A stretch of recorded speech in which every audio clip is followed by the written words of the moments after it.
इंसान कहता है कि मेरे पास पैसे आए तो मैं कुछ करूं, और पैसा है कि कहता है अरे इंसान, तू कुछ कर तो सही, तभी तो मैं तेरे पास आऊं। नमस्कार, मैं हूं अवधेश श्रीवास्तव और आज की चर्चा पैसे पर।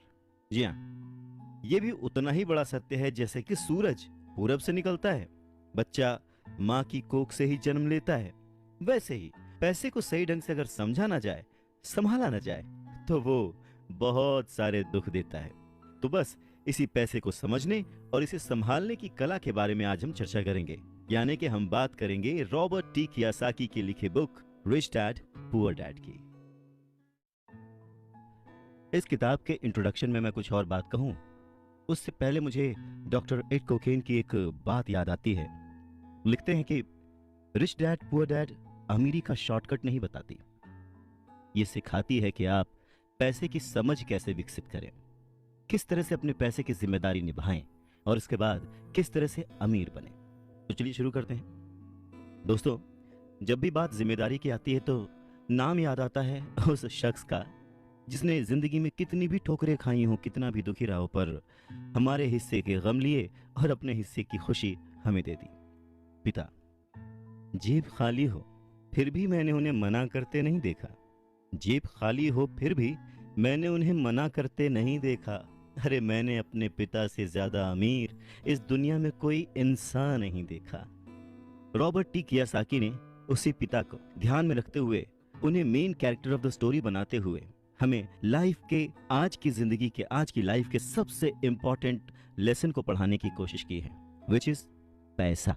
जी हाँ, हम बचपन से लेकर जवानी तक सिर्फ मार्क्स के पीछे भागते रहते हैं। हमारा जो एजुकेशन का पैटर्न है, पढ़ाई का तरीका है, हम बचपन से सिर्फ यही सुनते आए हैं कि पढ़ो पढ़ो पढ़ो और पढ़ो, और एक लेवल तक पहुंचने के बाद, एक एज तक पहुंचने के बाद डिसाइड करो कि अब क्या करना है। रॉबर्ट टी कियोसाकी इसी बात को बहुत ही खूबसूरती से एड्रेस करते हैं कि हमें पैसे को एक सब्जेक्ट की तरह बचपन से ही क्लासेस में पढ़ाना चाहिए। अगर आज पढ़ाई का मतलब, जिंदगी में सफल होने का मतलब ज्यादा पैसे कमाने से है, तो क्यों ना उस पैसे को सही ढंग से मैनेज करने का गुण हमें बचपन से मिले। स्कूल्स 6 घंटे के 8 घंटे के होते हैं, पर बाकी जो वक्त है वो घर पे बीतता है। तो कहीं ना कहीं स्कूल हो या घर हो, बच्चे को बचपन से ही पैसे की अहमियत, उसकी इंपॉर्टेंस, उसकी मैनेजमेंट के बारे में अगर पढ़ाया जाए तो इसमें कोई भी गलत बात नहीं है। मुझे लगता है कि ये बात कहीं ना कहीं मिसिंग थी।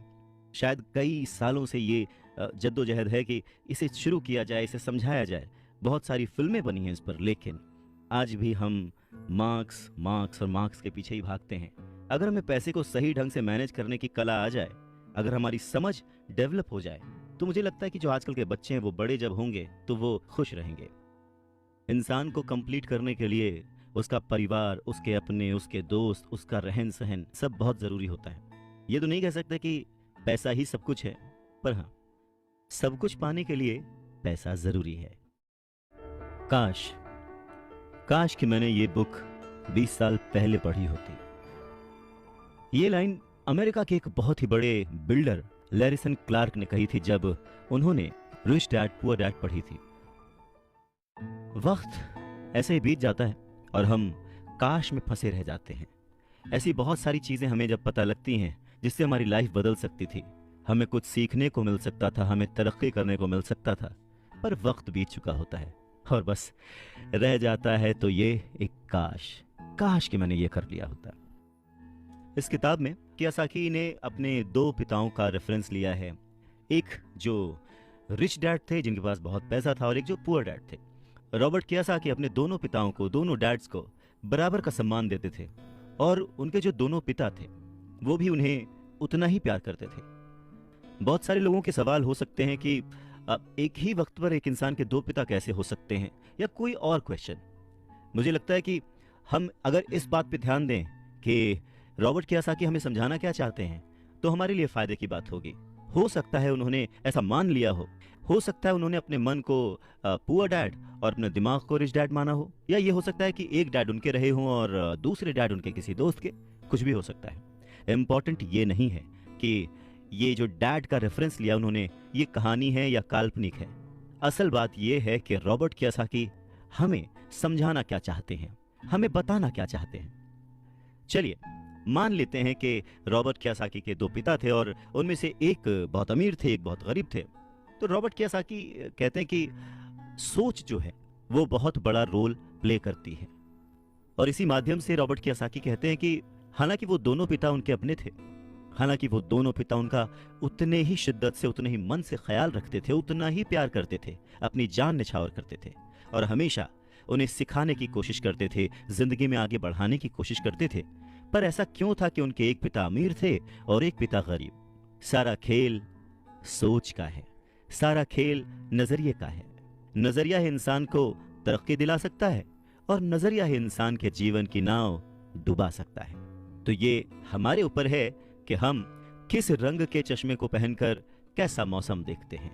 किसी शायर ने क्या खूब कहा है कि जैसा दर्द हो वैसा मंजर होता है, अरे मौसम तो इंसान के अंदर होता है। और उसी अंदर के मौसम को हमेशा बनाए रखने, अपने आप को पॉजिटिव रखते हुए, अपना नजरिया सकारात्मक रखते हुए अगर हम आगे सोचें तो कुछ अच्छा तो जरूर होगा। स्कूल जाओ और मेहनत से पढ़ो, ये जो लाइन है याद करिए, बचपन में हम सब ने सुना है और एक बार नहीं कई बार सुना है। रिश्तेदारों से, घर वालों से, टीचर से, हर एक से, स्कूल जाओ और मेहनत से पढ़ो। एक वक्त तो ऐसा लगता था कि बस पढ़ते रहो पढ़ते रहो पढ़ते रहो, पर जैसे जैसे समझ आगे बढ़ी एक सवाल मन में घर करने लगा, आखिर हम पढ़ किस लिए रहे हैं? देखिए, स्कूल जाना और पढ़ाई करना ये बहुत ही अच्छी बात है, लेकिन अगर कोई काम किया जा रहा है तो वो किस वजह से किया जा रहा है ये जानना भी उतना ही जरूरी है। अपनी पढ़ाई पूरी करने के बाद हम सबसे पहले जॉब ही ढूंढते हैं ना, ये सोच कर के जॉब मिलने पर हमारी सारी प्रॉब्लम्स दूर हो जाएंगी, पैसे मिल जाएंगे, हम घर बना लेंगे, गाड़ी खरीद लेंगे और जो भी ज़रूरतें हैं पैसे से जुड़ी हुई वो सब पूरी कर लेंगे। पर ऐसा होता नहीं है। बहुत सारे लोग अच्छी जॉब और बहुत ही अच्छी सैलरी होने के बावजूद खुश नहीं होते। वो अपनी ज़रूरतें पूरी नहीं कर पाते, बहुत ही मुश्किल से घर का खर्च चला पाते हैं, पर वो लगे रहते हैं इस उम्मीद में कि शायद अगले साल फिर से इंक्रीमेंट होगा, पैसे बढ़ेंगे और उन पैसों से हम अपनी जो ज़रूरतें हैं जो पूरी नहीं कर पाए हैं उन्हें पूरी कर लेंगे। और वो और ज़्यादा मेहनत करते हैं प्रमोशन पाने के लिए। पर वक्त के साथ साथ हमारी ज़रूरतें और हमारा लालच बढ़ने लगता है। पहले तो पैसे के बिना रहने के डर से हम बहुत मेहनत करने लग जाते हैं और उसके बाद जब हमें सैलरी मिलने लगती है तो हमें लालच और ज़्यादा पाने की इच्छा जाग जाती है। और चूहे बिल्ली के इसी खेल में हमारी ज़िंदगी का भी एक पैटर्न बन जाता है। ज़्यादा मेहनत करो, ज़्यादा पैसे कमाओ, ज़्यादा पैसे कमाओ, घर का खर्च चलाओ, पैसे खत्म, फिर ज़्यादा मेहनत करो। और ये जो विशेष सर्कल है ये चलता रहता है और इसी सर्कल में हम गोल गोल गोल गोल घूमते रहते हैं। अगर हमारे पास ज़्यादा पैसे आ भी जाएं तो भी हमें इस विशेष सर्कल में घूमने की आदत पड़ जाती है। हमें डर और लालच पर काबू पाना सीखना बहुत ज़रूरी है, क्योंकि अगर हम अमीर बन भी गए तो इन आदतों की वजह से हम हमेशा डर के साए में रहेंगे और अपनी ज़िंदगी को एंजॉय नहीं कर पाएंगे। पहले के ज़माने में शिक्षा एक जरिया थी लोगों की पर्सनैलिटी डेवलप करने का और आसपास के हर विषय में उन्हें जानकारी देने का।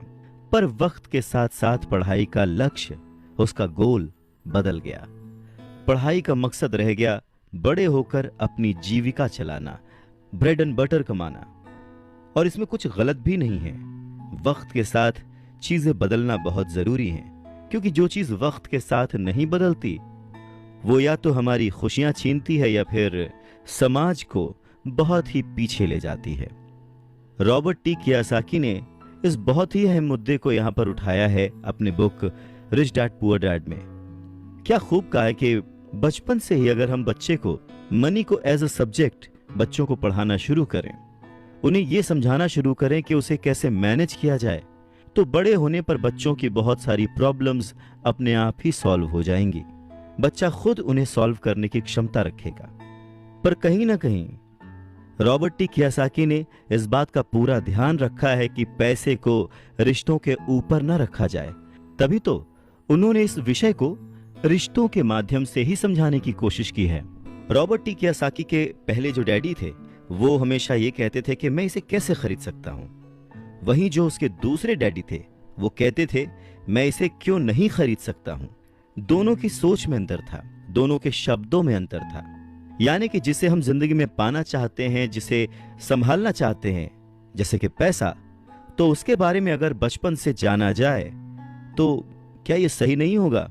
आज जिस तरह से पढ़ाई की जाती है, बच्चा ग्रेजुएट होकर सोचता है कि अब मैं कौन सी नौकरी करूंगा। क्या ये सही नहीं है कि थोड़ा और पहले से बच्चे को इस विषय के बारे में और अच्छे से और डीपली पढ़ाया जाए, समझाया जाए? ये तो वही बात हो गई, जाना था जापान, पहुंच गए चीन। यानी कमाना था पैसे, पर जब तक इसकी समझ आई तब तक बहुत देर हो चुकी थी।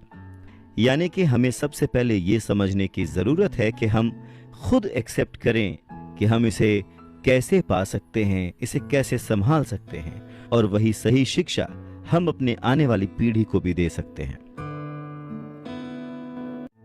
ये कितना सच है ना कि अगर हमें किसी मंजिल की ओर बढ़ना है तो हमें उसी दिशा की ओर रास्ता तय करना पड़ेगा, सफर करना पड़ेगा, मुश्किलों से जूझना पड़ेगा, और तब कहीं जाकर उस मंजिल को हम पा सकते हैं।